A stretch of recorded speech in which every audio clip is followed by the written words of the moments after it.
Attorney, pag-uusapan po natin itong inilabas nga na notice of disallowance ng Commission on Audit laban sa opisina ng Vice Presidente, at sa katunayan, meron nga silang inutos na ibalik, isauli itong nasa 375 million pesos na halaga ng confidential funds ng Vice Presidente. Unang-una, ano ho ba itong notice of disallowance? Ibig sabihin po, it's a finding by the COA, Commission on Audit, na sinasabi na hindi sinunod ng isang opisina ang paraan ng pag-disburse ng pondo, o hindi niya ma-justify na within the parameters kung saan authorized na gastusin yung pondo. So it could be substantive, it can be procedural. Po. So when you say procedural, for example, dapat hindi pwede na na ordinary receipt lang, kailangan official receipt. So there are rules set by the COA, although it's confidential funds, that should be strictly followed by the office para hindi magka-problema. Opo. Para lang sa kaalaman ng ating mga kababayan, ay yung mga ilan nga sa mga naging batayan kung bakit nila pinapasauli nga itong 375 million pesos na halaga ng Confi funds ay yung unauthorized daw na pag-handle, no? Paghawak ng pondo, yung hindi na patunayang confidential operations, mga questionable procurement, ipinagbabawal na reimbursement. Ito ho ba ay pinal na, attorney? Any order by the COA, once it reaches the end of the appeal process, is considered final and executory. Pero merong judicial remedy dyan if it is alleged that it was exercised with grave abuse of discretion. So doon na pwedeng lumapit sa korte, at yung pinal na makakapagsabi kung tama o mali yung desisyon ng COA ay ang Korte Suprema. If the appeal process is exhausted. So I presume that the OVP has no choice but to exhaust the appeal process under the court system up to the Supreme Court, at matagal pa ito. At kapag may notice of disallowance sa attorney, automatic bang may pananagutan na po yung isang opisyal? When you say final and executory, up to the level of the COA na appeal, may karapatan sila na i-collect yan. So, but they need to enforce it through another court proceeding. Hindi pwede na sasabihin ng COA na yung bank account mo, Vice President, kunin namin yan. No, they cannot do that. The COA has to course through their action sa korte para makolek yung sinisingil nilang amount sa kay Vice President. Opo.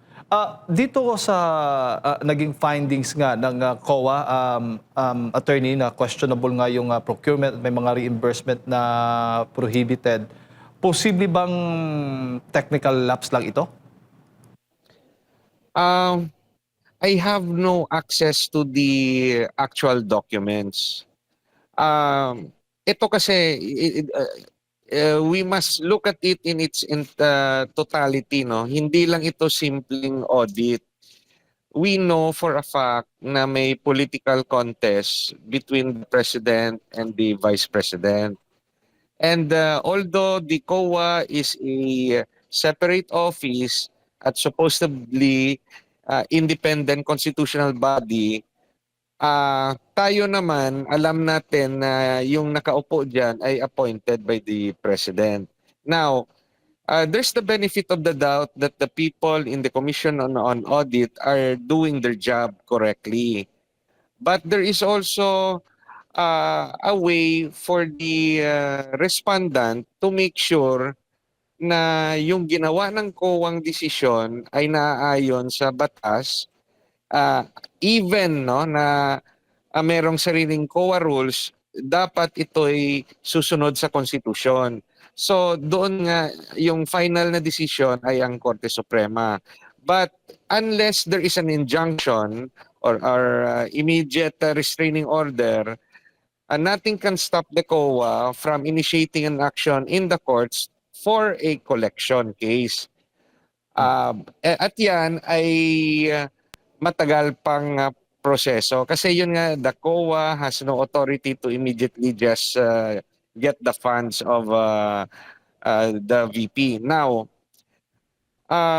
yung mga korte, pag alam nila na may pending certiorari sa Korte Suprema, they could go ahead slowly by saying that they will respect the pendency of a case.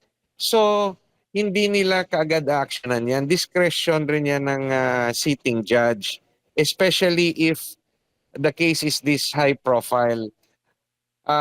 Kaya nga, tayo, makakabigay lang tayo ng speculation, bigay lang tayo ng presumption, but we have no access to the actual documents. Now, yung sinasabi for example nga, dapat may official receipt kasi yan yung rule ng COA. Pwede naman sabihin ng Korte Suprema, yung confidential agent ba mag-i-issue ng official receipt? Katangahan yun. Dahil yung confidential agent, sila yung nagtuturo kung sino yung mga criminal, sino yung terorista. So, syempre, papel lang yan, disbursement fund paper lang yan. Hindi yan official receipt. Yung iba naman, for example, yung issue na bakit ibinigay yung pondo sa hindi authorized ng opisyal. Yung sagot naman dyan, yung authorized na opisyal, siya yung nakatanggap ng pondo. Siyempre, ipapasa niya sa ibang tao na siya yung pwedeng magbigay sa confidential agent. Kasi just imagine the cashier of an agency will be the one to disburse it to confidential agents. Hindi na magiging confidential. So there are things that needs to be reviewed, that needs to be decided by the Supreme Court based on circumstance. Kaya nga confidential agent kasi ayaw ipaalam yung itsura, yung pangalan dahil very sensitive yung ginagawang trabaho. Now, that is my observation sa sitwasyon. But as a rule, yung akin naman, based on government reform, sana, yung mga confidential at intelligence funds, it should be limited to our police force, our military, our intelligence offices. Hindi yan dapat binibigay sa mga mayor, sa mga office of the president or vice president. Pag binigay yan sa office of the president or vice president, it must be limited in scope. Hindi yung billions. Paano yun ma-disperse? You mean to say yung billions, lahat yan binibigay mo sa mga confidential agents? Kasi there is a possibility in the real world na yung confidential funds, hindi naman yan ninanakaw, pero ginagastos sa pagtulong o sa sinasabi nating ayuda, which is still not proper because if we follow strictly the idea of a confidential fund, purely intelligence matter yan. Hindi yung pangtulong sa libingan, hindi pang tulong sa ospital. So, if meron tayong i-advise sa Kongreso at sa Office of the President, better review the rules on confidential funds and dapat paliitin ito para hindi siya whether with good or bad intention ma-avoid yung sitwasyon na magamit ito na hindi sang-ayon sa rules ng COA. Opo. At kapag pinabalik po yung pera, halimbawa na nga dito sa kaso ng opisina ng Vice Presidente, ibig hubang sabihin ito, yung kasunod na kaso is administratibo na at criminal case? Yung paniwala ko, if it is proven that the spending is in good faith, na nagkamali lang sa, let's say, reporting, yung sinasabi lang ibalik, ah, at kung ibabalik ito, there's no more criminal liability because hindi naman yan nakaw eh. Yung sinasabi lang dyan, it depends on the findings na hindi sinunod yung reporting let's say requirement ng COA. So it does not mean na binulsa. It's a different thing kung yung decision is sinabi ng COA nga it is proven na yung pera ay binulsa at ginamit hindi sang-ayon sa batas. Pero kung yung sinabi ng na technical ka kasi dapat yung resibo ganito o dapat yung manner of reporting ganyan kaya di ka not say na proper yung disbursement, it's in good faith. You may be administratively liable but not necessarily criminally liable. So at the same time, while the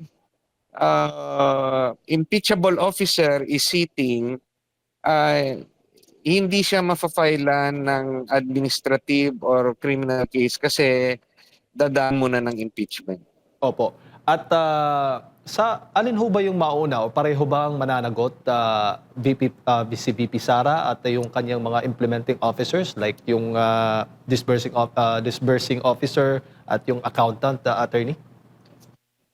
Ito yung ito yung legal at political na sagot, no. Yung sa legal, nothing can stop let's say the ombudsman from running after certain public officials using a final and executive decision of the COA except sa vice president kasi impeachable officer, they have to impeach her first. But yung mga ibang opisyal, the office of the ombudsman can actually proceed with either criminal or administrative action. Now, this could also be affected with whatever decision na magkakaroon ng Korte Suprema kasi may tinatawag rin tayong prejudicial question. So kung ako naman sa depensa, yung isasagot ko naman kung may complaint, sasabihin ko, oops, medyo mag-hold kayo. I move for the suspension of the proceeding because there's a pending prejudicial question as to the legality of the COA finding. So, which will directly affect the expected decision of the Office of the Ombudsman or the criminal courts. So, dahil dyan, there's a big possibility na isususpend yung proceeding at aantayin yung proceeding na matapos sa Korte Suprema. Kasi imagine na situation na let's say yung ombudsman magsasabi kasi may karapatan yung ombudsman on the administrative cases. Sasabihin niya na may final decision is guilty sa administrative aspect. Example lang yun And a year or two later, sasabihin ng Korte Suprema, innocent. Paano yan? Apektado na yung empleyado at opisyal, kinonvict mo na administratively, then tinanggal mo na sa trabaho and pinahiya mo na, and all of a sudden sasabihin ng Korte Suprema sa kaso related to the Commission on Audit finding na inosente. So that's why it will also guide the ombudsman at the same time yung mga korte to suspend once the respondent appeals the concept of prejudicial question. Opo. Attorney, linawin ko lamang, ang issue po dito ay yung usapin o issue ng kakulangan ng papeles at hindi po indikasyon ng maling paggamit ng pondo. Tama ho ba? Um, we don't have access to the exact findings, no, final findings of the COA. Kasi nga yung nababasa ko, even the Vice President does not have a copy yet. Nauna pa yung yung House Justice Committee na nagkaroon ng kopya. So, to be fair to the Vice President, antayin natin na mapag-aralan nila yung findings ng COA kasi uh, I suppose no hindi pa siya naka-file ng motion for reconsideration unless the pending decision na inilabas is based on a pending motion for reconsideration. But based on our readings, it is based on appeal and there is a chance pa na maka-file siya sang motion for reconsideration on the issue at hand. Opo. Bago ko ipasa kay Attorney, so ito pong isyong ito dyan sa COA ng opisina po ng Vice Presidente ay magiging credible na ebidensya bang tawag doon sa ginagawang impeachment hearing ngayon dyan sa Kamara? Iba yung appreciation ng COA, iba rin yung magiging appreciation ng House, iba rin yung magiging appreciation ng Senado. The senators sitting as trial judges, even if the COA will say na, let's say, nagkamali si Vice President, pag yung konsensya ng senador magsasabi no to conviction, anong magagawa ng COA? Anong magagawa ng korte? Wala silang magagawa because the impeachment court is a separate court na may jurisdiction over the issue of impeachment. So, the senator judges, if they use their conscience, they will be presumed to independently vote correctly. Kasi yan yung paniwala nila eh. Just like the Supreme Court, the justices can vote differently. May majority and may minority ruling. So, it's a numbers game. For the Senate to convict the Vice President, they need 2/3 vote. So, meron ba silang 16 senators to convict the Vice President? If they don't have 16 senators, kahit absent pa si Senator De La Rosa, they need 16 positive votes.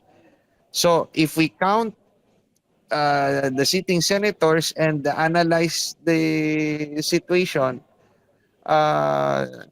malaking pag-asa na si VP Sara ay hindi mako-convict sa impeachment. Attorney Mayng Aga, si Admar po ito. Mayong aga, Admar. Itong nakalipas, naglabas po ng desisyon ng Korte Suprema na mali nga yung naunang impeachment process nila at dapat dumaan talaga sa due process. After po noon, inimbitahan ng House Committee on Justice dito nga sa gumugulong na impeachment hearing dyan sa Kamara ang pangalawang Pangulo. Ngunit hindi kinwestiyon ito ng pangalawang Pangulo at sabing hindi makikiisa sa impeachment hearing or proceedings dyan po sa Kamara. Nakikita niyo po ba, sa tingin niyo, parte pa rin ang sinasabi ng Korte Suprema na due process, ito pong ginagawa ng Kamara sa kabila ng pagsasabi ng inaakusahan na hindi siya makikilahok, kine-question na niya ito. Hindi po ba pag sa piskal, pag hindi lumahok yung isa, maaari nang pwede nang idiretso doon mismo sa korte. Ditong nakalipas, marami silang mga ipinatawag, maraming nagbigay ng testimonya at sa susunod ata na pagdinig, yung ombudsman, si dating Senador Trillanes, ipapatawag at mayroong pagpahayag na by Mayo daw, doon pa magkakaroon ng botohan kung kanila bang i-impeach ang pangalawang Pangulo. Attorney JV. Well, yung full disclosure muna, isa ako sa petitioner na nag-challenge no, sa proceeding sa House of Justice Committee. kasama ako ni Attorney Torion, Attorney Jimmy Bondoc, Attorney Vic Rodriguez. Now, yung position namin is that yung sinasabing due process na requirement ng Korte Suprema ay nagawa na nung tinanong si VP Sara kung ano yung answer niya. Di she submitted an answer. That's already compliance of the due process. As compared sa previous, na sa first impeachment, na pinaakyat lang yung kaso sa kanila na hindi siya pinasagot at in-endorse na sa Senado. Di sabi ng Korte Suprema, may mali kayo. Bago nyo dapat endorse sa Senado, sana pinasagot nyo muna yung tao para makapagbigay ng side niya. Dati, they just voted more than one-third votes, then submitted it to the Senate. So yan yung violation dati. Isa sa violation dati. Aside from the issue of the 1-year ban ng complaints, no?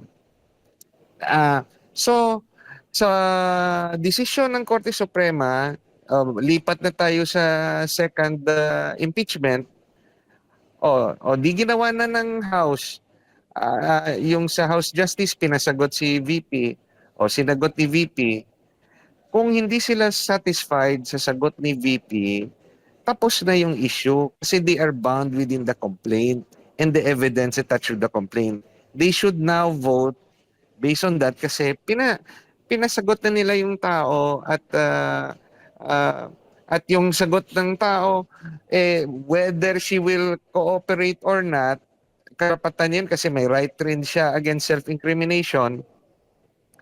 The decision to submit it to the Senate should only be based on the complaint answer and to stop already from fishing for evidence. Parang may isang congressman umamin na this is not about conviction raw, this is about evidence gathering. So precisely yan yung punto namin kasi yung complaint is limited to the evidence of the complainants.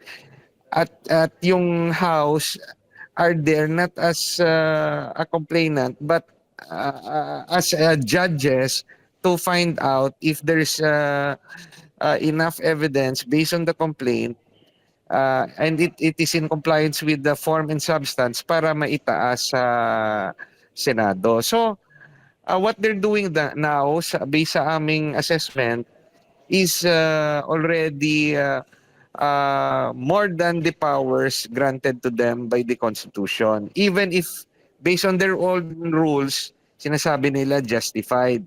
But that House rules must be in compliance with the Constitution. Opo.